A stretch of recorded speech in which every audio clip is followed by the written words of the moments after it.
Assalamualaikum warahmatullahi wabarakatuh. Assalamualaikum warahmatullahi wabarakatuh. Selamat sore Teh Sahla. Kita sekarang ketemu lagi di sesi 2. Nah, hari ini kita akan melanjutkan sesi konseling yang kedua. Itu dimana konseling ini akan membantu Teh Sahla dalam menyelesaikan masalah yang Teh Sahla alami secara mental maupun pikiran Teh Sahla. Nah, baik Teh Sahla, apa kabarnya? Alhamdulillah baik. Oke, kali ini maaf banget gitu ya dengan situasi seperti ini kita harus melanjutkan sesi konseling gitu. Mungkin karena kita juga minim akan pertemuan gitu, atau komunikasinya, jadi kita lanjutkan di sesi konseling ini dengan 45 menit ke depan. Nah, gimana dengan kabar Teh Sahla setelah melakukan sesi konseling kemarin? Alhamdulillah untuk sekarang udah mulai membaik ya Kak. Ya membaik, udah lebih tenang aja nih. Apakah masih ada kayak gimana ya, permasalahan yang masih Teh Sahla alami dari sebelum-sebelumnya gitu? Apa masih sering terjadi? Udah nggak sering sih, tapi masih ada kok untuk beberapa minggu ke belakang itu masih ada, cuma nggak sering gitu. Baik, jadi sudah agak terlalu tidak banyak gitu ya ibaratnya. Baik, nah kemarin kan saya sudah membuat skema kognitif ya tentang Teh Sahla yang bahwasannya dari pikiran Teh Sahla yang biasanya seperti ini ke seperti ini, lalu ke yang 3 dengan pikiran yang lebih baik gitu. Nah kan harapan Teh Sahla itu Teh Sahla ingin dengan berharap bahwasannya dari sesi konseling ini Teh Sahla lebih baik gitu kan ya. Nah dari harapan itu, apakah ada harapan kembali yang ingin Teh Sahla sampaikan? Enggak sih Kak, tetap apa yang aku pengen tuh cuma pengen lebih tenang aja gitu. Kalau boleh tahu tenangnya di mana? Secara mental, ya lebih ke secara mental sih. Kalau secara fisik aku kayaknya masih bisa masih bisa handle gitu, dan emang nggak terlalu capek. Cuma aku pengen aman, tentram secara mental, bisa tidur dengan baik tanpa harus banyak pikiran aja gitu. Baik. Nah, ketika situasi tersebut ya dari yang Teh Sahla kemarin ceritakan gitu, apa yang langsung terlintas di pikiran Teh Sahla? Gimana ya? Soal yang mana ya? Mau itu tentang yang pasangan atau pekerjaan? Mungkin masih ada feel sakit hatinya kali ya, itu aja sih. Menurut Teh Sahla, apa arti situasi tersebut bagi diri Teh Sahla? Lebih ke rasanya nggak nyaman sih kalau misalnya masih mikirin itu, terutama soal masalah yang X itu ya Kak. Kalau masalah pekerjaan sih untuk sejauh ini udah alhamdulillah lebih nyaman, udah berbeda sih gitu. Nah, apakah ada pola tertentu dalam cara Kak Sahla menilai diri sendiri atau saat menghadapi situasi serupa?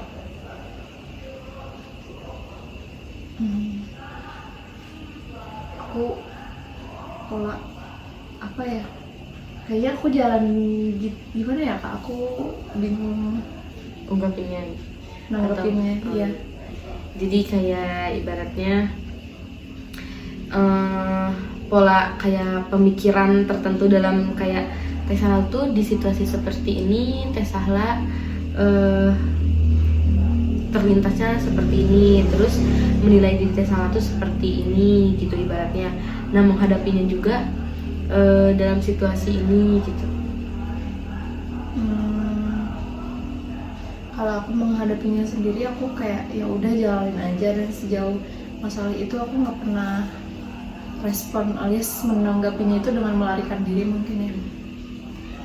Tapi kalau buat menilai aku sendiri, aku nggak tahu.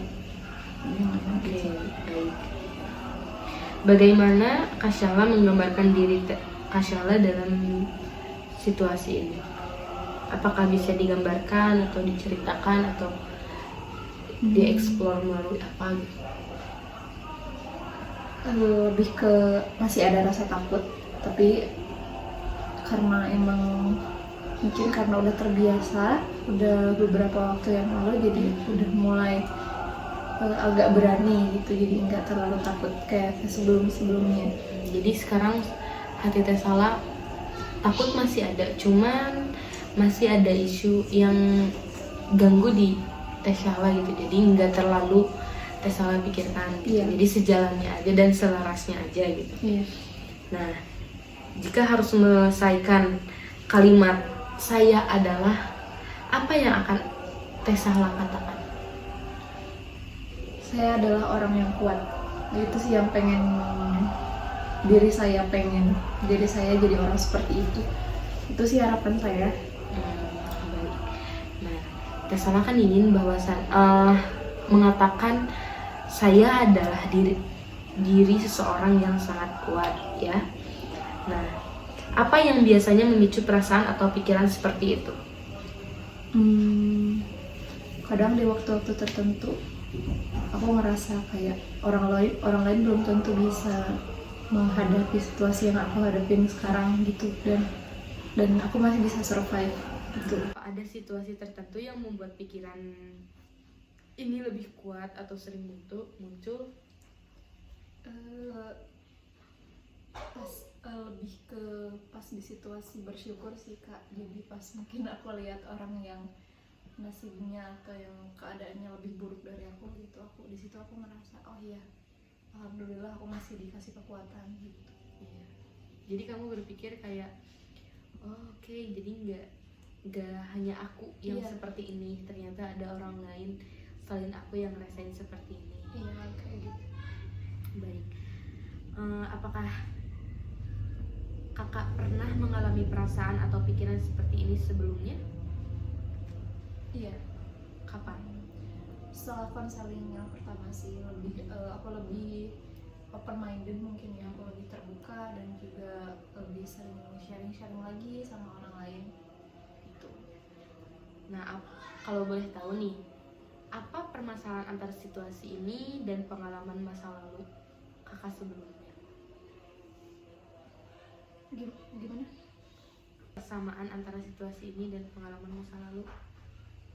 Ayah sarwana tuh.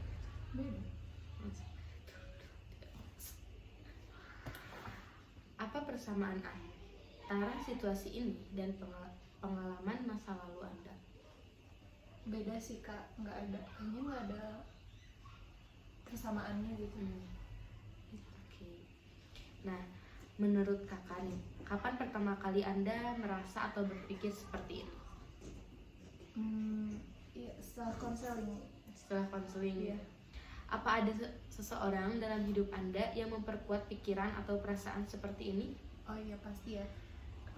Pertama sih dari keluarga, terus yang kedua dari teman-teman juga, dan termasuk dari masalah pekerjaan. Alhamdulillah beberapa teman aku support juga gitu. Baik. Jadi sekarang kakak lebih terbuka gitu? Iya. Ke keluarga, ke teman, ataupun ibaratnya sama diri sendiri juga gitu. Iya. Oke. Jadi kakak udah bisa menceritakan bahwasannya permasalahan ini ke keluarga Anda gitu kan. Kan di sesi pertama waktu itu kakak belum bisa ya menceritakan sama keluarga gitu. Iya betul. Setelah sesi ini gitu udah bisa cerita sama keluarga gitu. Iya betul, seperti itu. Nah, jika seorang teman mengalami situasi yang sama, apakah Anda akan mengatakan hal yang sama seperti yang Anda katakan pada diri Anda sendiri? Oh iya sih pasti. Aku gak akan biarin dia mengalami hal yang sama sih. Pasti aku bantu gitu, entah dengan support atau bantu apapun yang bisa gitu, yang bisa aku bantu gitu. Oke, jadi kakak juga pasti akan membantu gitu ya. Iya. Teman kakak yang mengalami permasalahan sama seperti kakak, misalnya di suatu hari terus masalah kakak juga sudah selesai. Iya. Ya kan, seperti kakak juga pasti akan membantu dengan cara mungkin menasehati meski Iya, itu betul. mungkin susah ya dinasehatinya juga, pasti akan mensupport juga gitu. Nah, apa ada bukti mendukung pikiran ini? Apa bukti yang menentangnya? Menentang. Kayak misal kakak teh kan berpikir nih kayak eh ini macam apa?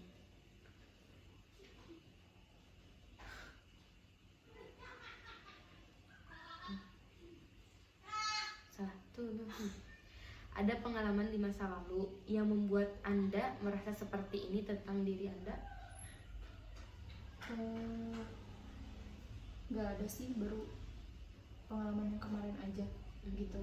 Jadi ini pengalaman pertama yang kakak hadapi gitu. Ya, yang bikin saya hampir trauma mungkin ya gitu. Gitu sih. Oke.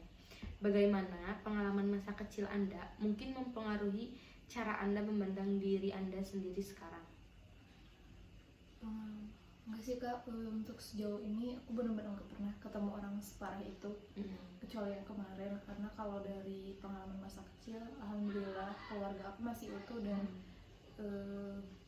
baik-baik gitu. Kalau misalnya dihubungkan dengan cara sudut pandang aku terhadap masalah ini, kayaknya agak ada hubungannya gitu, terkecuali untuk mungkin masalah-masalah lainnya gitu. Tapi untuk hal ini tidak ada gitu. Oke, baik. Nah, ada dua dampak mungkin ya Kak, ada yang positif sama yang negatif. Untuk sekarang sih hanya aku belum bisa benar-benar mikir positif soal dampak itu. Cuma kalau kedepannya aku udah bakal bisa lihat sih kayak diri aku yang mungkin masih terasi isu dan mungkin agak lebih susah deket sama orang baru, atau apa ya, mungkin lebih berhati-hati gitu sama orang-orang gitu. pasti berpikir dulu ya sebelum kayak ada orang nih yang mau ke kamu mungkin atau gimana pun, pasti kamu memikirkan dulu dampak kedepannya itu seperti apa yang akan kamu lewati kalau ada orang baru, ibaratnya kayak gitu ya. Nah, jika Anda tidak mempercayai pikiran ini, bagaimana cara Anda menilai situasi tersebut? Aku belum kepikiran ke situ sih.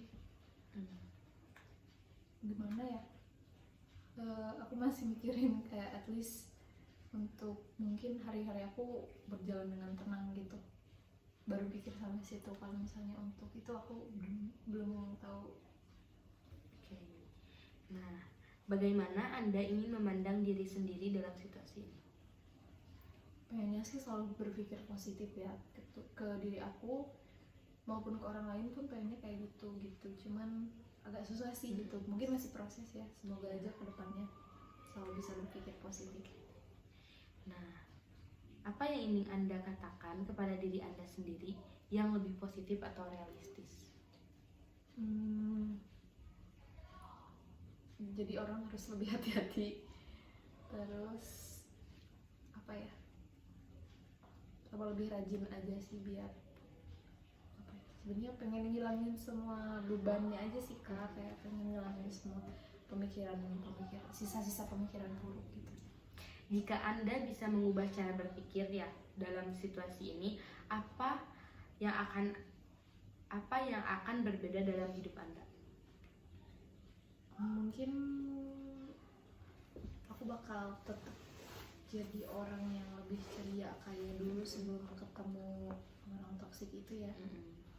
Kayak aku tetap bisa happy, aku juga nggak jadi orang yang murung kayak sekarang gitu. Karena jujur aku tuh kangen diri aku yang dulu lah kali itu, yang sebelum ketemu dia. Kayak aku tuh gampang reach out, gampang temenan sama orang, dan rasanya teh nggak takut apapun gitu. Paling itu sih. Jadi kesimpulannya itu yang kakak di pemikiran sekarang itu, mungkin jika kakak tidak ketemu dengan orang ini, mungkin kakak tidak akan merasakan seperti ini.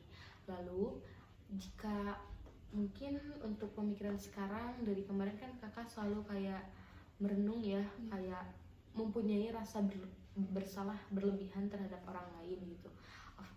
ibaratnya overthinking ya. Nah, di pikiran lama. Nah, jika di pikiran baru kakak itu pengennya seperti apa? Pengennya udah lupain semua yang kemarin, terus bikin hidup aku better sih gitu, kayak ya bukan hanya ketemu orang baru, tapi aku juga jadi versi diri aku yang lebih baik gitu, dan keluar dari zona ini. Baik, nah pikiran lama, apa yang akan kakak katakan ketika karena saya pikir gitu di pikiran lama? Saya pikir semua yang terjadi teh salah saya, terus atas kecerobohan saya, kesalahan saya gitu. Jika kakak mempunyai pikiran baru, apa yang kakak rasakan? Aku harap saya pikir itu bukan salah saya pikir itu emang kesalahan dia. Saya pikir itu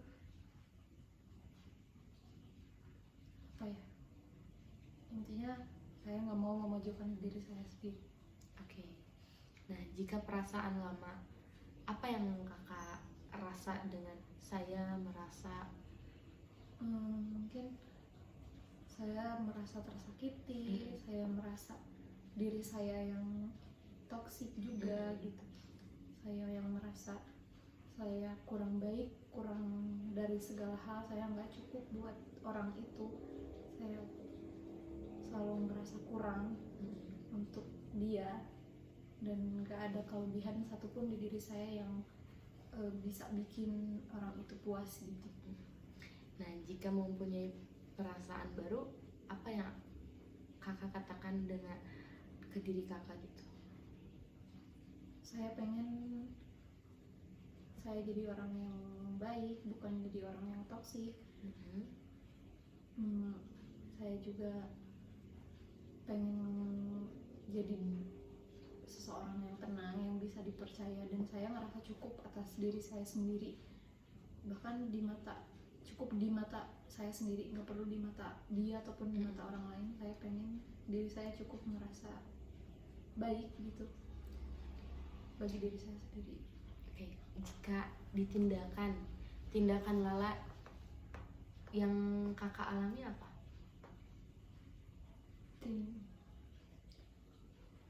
Mungkin kalau dulu aku selalu minta maaf, mohon biar selalu diampuni, biar selalu dia tetap stay atau apapun yang yang saya rasa. Kalau saya sekarang merasa saya tuh kalau bahasa Sundanya mungkin kayak ngerendah-rendahkan kak itu bahasanya, Ngerendahin diri sendiri. Iya, gitu. Cuma demi mempertahankan suatu hubungan yang bahkan nggak tahu arahnya kemana gitu, kayak gitu sih. Itu mungkin pikiran saya yang dulu gitu. Kalau tindakan baru setelah kamu terus konseling? Yang pasti saya lebih ini terjadi kayak aku tuh orangnya lebih cuek dan lebih nggak mau tahu gitu sih, lebih kayak gitu orangnya. Nah, jika di pikiran kakak yang dulu, kayak kakak kan pasti berusaha buat menenangkan diri kakak ya, kayak aku tuh harus tenang gitu. Apa yang kakak pikir supaya kakak bisa merasa tenang waktu itu? Itu dulu kalau dia ini sih kak, kalau misalnya dia udah maafin aku kayak dia udah nggak marah nih, baru saya merasa tenang gitu. Karena seolah-olah hidup saya tuh berputar di dia gitu. Karena kalau misalnya dia masih marah, mau itu urusan pekerjaan, urusan apapun, rasanya tuh kayak kayak terhambat gitu, karena selalu diganggu dan selalu gak tenang hatinya gitu. Oke, baik. Jadi kan pikiran self talk yang kakak lakukan itu bahwasannya kakak dulu itu suka merendahkan diri kakak gitu ya. Kayak seperti kakak tuh orangnya yang toksik, orang yang kayak gak bisa diampuni, orang yang selalu bersalah gitu kan.